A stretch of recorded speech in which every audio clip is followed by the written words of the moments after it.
Today's video is sponsored by our friends over at Squarespace. They're going to get you started down the path to website glory because they've got every web tool you could ever need. If there's one thing we know here on YouTube, is that this is the age of creation. People are out there making all sorts of stuff: YouTube channels, podcasts, websites, blogs, shops online, all of that stuff. And if you want to start a blog or a shop on the internet, well, you're going to need to do it with Squarespace because it's the perfect web tool to help you fashion the internet into whatever you want it to be. Maybe they're hands-on site with lots of opinions and ideas about what exactly your website should look like. If so, very cool. Squarespace gives you all of the customization options you could ever want with no updates, no patches, no technical nonsense to worry about. Or maybe you just need something functional, something that works with minimal thought so that you can stay focused on the content and not just the coat of paint. Just use one of their quick and beautiful templates to make a website that's both fresh and simple. Now, once you're done setting up your website, locking in the name, maybe playing with some of the colors, there's a ton of extra features that Squarespace provides so your site can thrive. Email campaigns, patronage portals, social integrations, member-only areas, analytics, commercial options,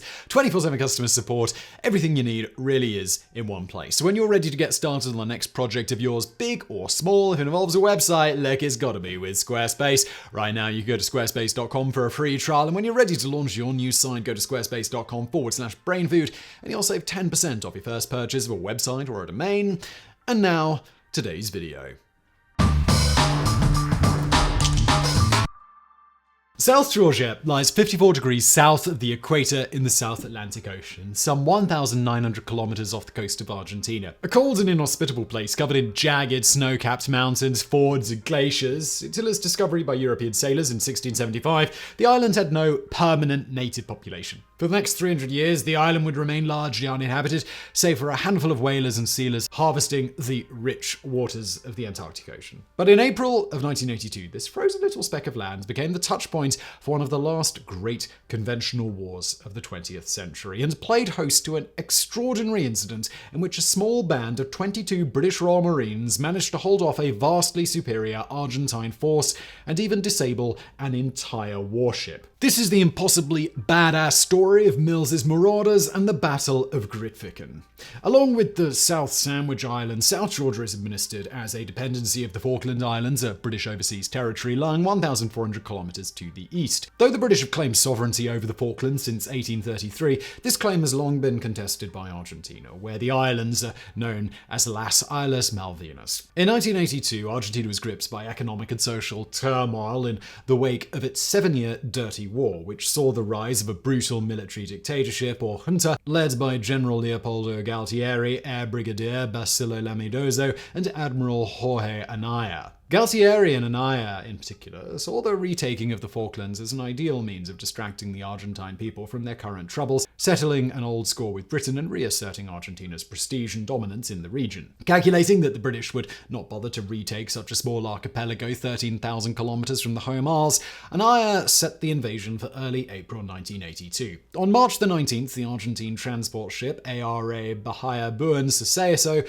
steamed into Leith Harbor on South Georgia without clearance and unloaded a team of 19 scrap metal workers. Officially, the landing was part of a business deal between Argentine scrap metal dealer Constantino Davidoff and the British company Christian Salvinson to salvage the remains of a defunct whaling station on the island. However, as part of a secret military plan codenamed Operation Alpha, the workers had been infiltrated by a squad of Argentine commandos who proceeded to raise the Argentine flag over the harbour. At the time, the only British presence on the island was a team from the British Antarctic Survey led by Trevor Edwards, who, disturbed by the Argentines' actions, demanded that they lower their flag and report to Senior Antarctic Survey Officer Steve Martin at the island's capital of Grytviken. The Argentine commander, Captain Briatore, agreed to lower the flag but refused to report to Grytviken. And while he and the rest of the scrap metal workers departed on March the 22nd, Antarctic Survey members soon reported the presence of other Argentine personnel on the island, prompting Trevor Edwards to contact Rex Hunt, governor of the Falklands. Hunt duly dispatched the Royal Navy Ice Patrol vessel HMS Endurance, carrying a small contingent of 22 Royal Marines to monitor the situation.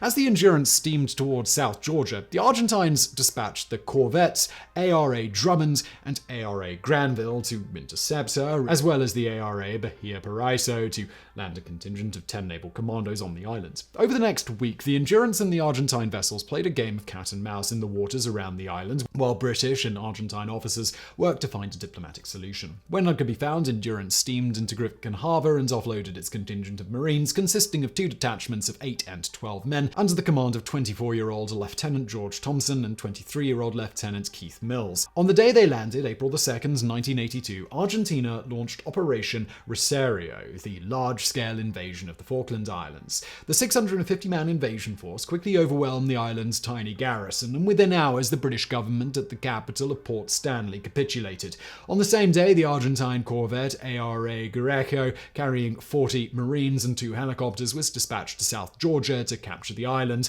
but bad weather delayed its arrival by 24 hours. The 22 Marines at Grytviken, cut off from support and 13,000 kilometers from home, braced themselves for the coming assault. The radio message from London instructed them not to resist beyond the point where lives might be lost to no avail, to which Lieutenant Mills infamously replied, "Sod that, I'll make their eyes water." With the invasion force only hours away, the Marines set about fortifying the harbour, lining the beach with barbed wire and anti-personnel mines, and building a makeshift bomb packed with nuts, bolts, and harpoon heads, which they placed under the jetty. The Marines had barely enough time to snap a group photo before the sound of a helicopter was heard in the distance. The Battle of Grytviken had begun. Argentine operations began at 11:41 a.m. as an aerospatial Puma helicopter from Grytviken landed a contingent of 15 Argentine Marines across the harbour from the British positions. A second helicopter took off at 11:45 but was struck by small arms fire from the Royal Marines, causing it to crash land with the loss of 2 lives and 4 being wounded. The Marines had drawn first blood, raising a cheer of elation among the tiny force. As Lieutenant Thompson later recalled, "There wasn't a single one of us that wasn't prepared to fight it out to the last man. We weren't expected to come back. Shooting down that helicopter was like a gift. That kicked off the battle, and we were 16-0 up from the start." Following the loss of the helicopter, the 15 Argentine Marines already on the island attacked the British positions, but were pinned down by heavy fire. Having accidentally left their mortars behind on the ship, the Argentines called upon the Grytviken for fire support. The corvette, which only had just left dry dock following an extensive repair, sailed into the narrow bay at 11:55 and opened fire on the British positions with her 20, 40, and 100mm automatic cannons. However, after only a few shots, all 3 guns jammed and became inoperative. Now completely defenseless, the ship had no choice but to complete her turn around the bay, exposing her flanks to the British, who immediately opened fire with rifles, machine guns, and an 84mm Carl-Gustave anti-tank recoilless gun. The Marines landed over 200 hits on the corvette as it sailed past. As Lieutenant Thompson later recalled, "It was raking us with its 40mm anti-aircraft gun until we wiped out the gun crew. We then used a Carl-Gustave, but 3 out of 5 rounds didn't go off. If they had, we'd have sunk it. But we put it out of action and it was listing at 30 degrees. We whacked out its Exocet launchers with rocket launchers and hit the 4-inch gun on the front and disabled it. We were putting sniper fire through the bridge so they didn't know where they were going. At the same time, they were landing troops from 2 or 3 other ships, and we were outnumbered 50-1 or 100-1 if you count everyone on their ships." Seriously crippled, the Grytviken limped out of the harbour until she was at last beyond the range of British fire. It is now thought that the commander of the Argentine forces, Captain Carlos Trombetta, was unaware of the Royal Marines' presence on the island and believed he was only facing members of the British Antarctic Survey team.